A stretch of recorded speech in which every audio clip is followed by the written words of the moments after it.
Halo semua, kenalin gue Jonas, dan hari ini gue mau bahas tentang salah satu koin ICO dengan penjualan tertinggi di tahun 2017. Ada yang bisa tebak? Selain menjadi ICO dengan penjualan terbanyak, ICO ini juga bisa mengupgrade dirinya sendiri loh. Udah ketahuan banget nggak sih kita mau ngomongin apa? Yap, Tezos. Dalam durasi kurang lebih 5 menit, kalian akan mengerti apa itu Tezos, nilai yang ditawarkan, dan potensi profit kalau kalian pegang koinnya Tezos.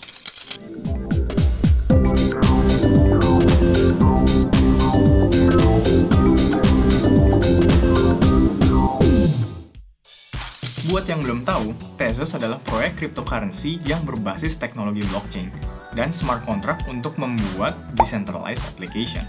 Wait, kalian udah tahu apa itu blockchain? Blockchain adalah sebuah sistem pencatatan di buku besar yang bersifat desentralisasi. Kelebihan dari desentralisasi adalah sebuah transaksi bisa dilakukan langsung oleh kedua belah pihak tanpa melibatkan pihak ketiga.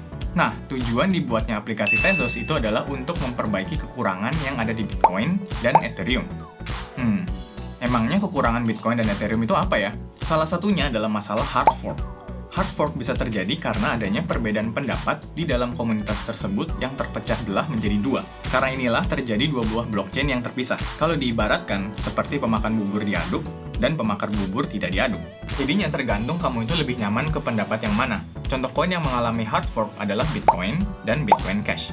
Lalu bagaimana Tezos menghindari hard fork tersebut? Tezos mencetuskan sebuah inovasi, yaitu cryptocurrency yang bisa memperbaiki dirinya sendiri atau self-amending. Tidak hanya itu, Tezos juga memiliki sistem proof of stake yang sangat liquid. Untuk lebih detailnya mengenai self-amending akan dibahas di video selanjutnya ya. Stay tune!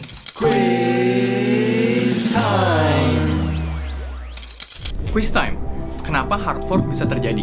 A. Karena sudah waktunya untuk hard fork. B. Ada voting untuk upgrade sistem.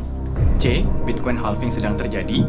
Dan D. Adanya perbedaan pendapat di dalam komunitas koin tersebut. Jawabannya adalah adanya perbedaan pendapat di dalam komunitas koin tersebut. D berarti ya jawabannya. Nah, sekarang kita akan bandingkan Tezos dengan platform blockchain lainnya, yaitu Ethereum. Ethereum dan Tezos mempunyai fitur yang cukup mirip sebenarnya. Sama-sama platform yang menyediakan smart contract untuk digunakan oleh para developer mengembangkan aplikasi pada platform blockchain mereka. Yang membedakan antara Ethereum dan Tezos adalah Ethereum menggunakan off-chain governance, sedangkan Tezos menggunakan on-chain governance. On-chain governance adalah sebuah sistem untuk mengelola dan mengupgrade pada blockchain. Dalam on-chain governance ini, perubahan dalam blockchain itu dimasukkan ke dalam protokol blockchain. Misalnya, developer ingin melakukan upgrade melalui kode. Kemudian, setiap nodes akan voting apakah mereka setuju dengan upgrade tersebut atau tidak. Dalam kehidupan sehari-hari, seperti musyawarah untuk mufakat, misalkan aja dalam pemilihan ketua RT. Semua warga harus turut adil siapa yang akan dipilih menjadi ketua RT. Kalau untuk off-chain governance yang dipakai oleh Ethereum atau second layer ini itu mengacu pada proyek, platform, dan protokol yang bekerja di luar blockchain dasar untuk meningkatkan teknologi yang digunakan atau user experience juga.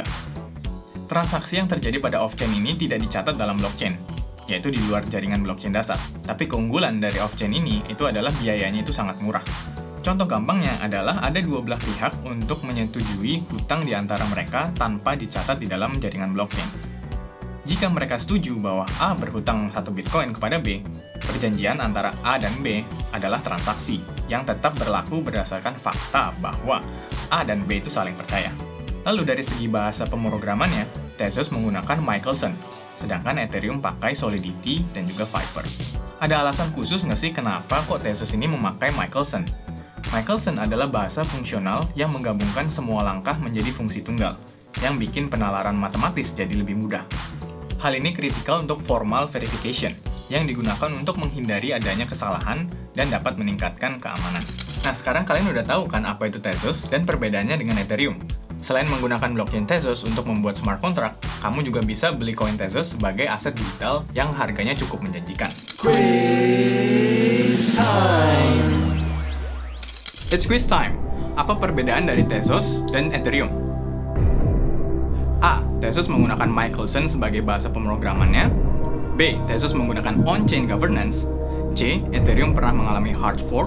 Dan D. Semuanya adalah benar.